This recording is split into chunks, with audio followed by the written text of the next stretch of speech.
বাবা মা হলেন বলিউডের তারকা দম্পতি সিদ্ধার্থ মালহোত্রা ও কিয়ারা আদবানি। সিদ্ধার্থ কিয়ারার কোল আলো করে এসেছে কন্যা সন্তান। মঙ্গলবার রাতে মুম্বাইয়ের রিলায়েন্স হাসপাতালে ফুটফুটে কন্যা সন্তানের জন্ম দিয়েছেন কিয়ারা।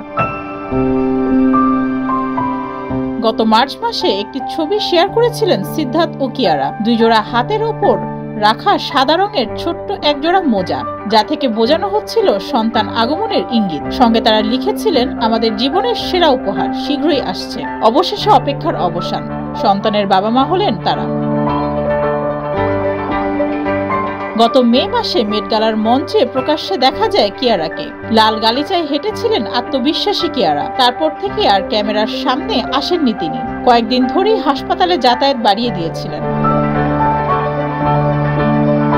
কয়েকদিন আগে প্রকাশিত একটি ভিডিওতে দেখা যায় ছাতা দিয়ে ঢেকে গাড়ি থেকে ওঠানামা করছেন কিয়ারা। এমনকি ক্যামেরা তাক করলে মেজাজ হারাতেও দেখা গেছে হবু বাবা সিদ্ধার্থকে। বলতে গেলে স্ত্রীর খেয়াল রাখায় কমতি রাখেননি সিদ্ধার্থ। অবশেষে বাবা হওয়ার সুখ পেলেন। ডেস্ক রিপোর্ট, যুগের চিন্তা।